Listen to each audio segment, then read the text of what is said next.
Hi friends, welcome to Rajarani YouTube channel. ನನ್ನ ಮಕ್ಕಳು ಏನು ಮಾಡಬೇಕು, ಸಾಯಂಕಾಲ ಸಂಜೆ ಊಟ ಮಾಡ್ಬೇಕಂತ ಕೇಳ್ತಾ ಇದ್ರು. ಕೇಳಿದ್ರೆ ಬಜ್ಜಿ ಬೇಕು ಅಂತ ಹೇಳಿದ್ರು. ಸರಿ ಅಂತ ಅಂಗಡಿ ಹತ್ರನ ಅಂತಂದರೆ ಬೇಡ, ನೀನೇ ಪ್ರಿಪೇರ್ ಮಾಡ್ಕೊಡು ಅಂತ ಹೇಳಿದ್ರು. ನಾನು ನೋಡಿ ನನಗೆ ಬರಲ್ಲ ಅಂದ್ರೂ ಅವರು ಕೇಳಲಿಲ್ಲ, ನೀನೇ ಮಾಡಬೇಕು ಅಂದರು. ಸರಿ ಆಯ್ತು ಬಾಪ ಮಾಡೋಣ ಅಂತ ಹೇಳ್ಬಿಟ್ಟು ನಾನು ನೋಡ್ರಿ ಮನೇಲಿ ಏನೇನೋ ಹುಡುಕಿ ತಂದು ಮಾಡಿದೆ. ಆ ನೋಡ್ರಿ ಕರೆಂಟ್ ಬೇರೆ ಹೋಯ್ತು. ನನ್ನ ತಲೆ ಕೆಟ್ಟ ಕರೆಂಟ್ ಹೋಯ್ತು. ಮತ್ತೆ ಹಂಗೆ ಏನು ಮಾಡಿ ಕರೆಂಟ್ ಹೋಯ್ತು ಮಾಡಿದೆ.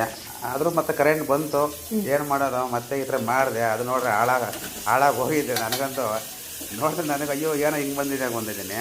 ಮತ್ತು ಟೇಸ್ಟ್ ನೋಡ್ರೆ ಏನೋ ಗೊತ್ತಿಲ್ಲ, ಯಾವ ಥರ ಮಾಡಬೇಕು ನನಗೆ ಗೊತ್ತಾಗಲಿಲ್ಲ. ಅದು ಮಾಡಿದ ಈ ಥರ ಬಂದಿದೆ. ನಾನು ಮೊದಲ ಟ್ರೈ ಮಾಡಿದೆ ಫ್ರೆಂಡ್ಸ್. ನನ್ನ ಮಗ, ಚಿಕ್ಕ ಮಗ ಅಂತೂ ತಿಂದ, ಚೆನ್ನಾಗಿದೆ ಅಂತ ಹೇಳ್ತಾ ಇದ್ದಾನೆ.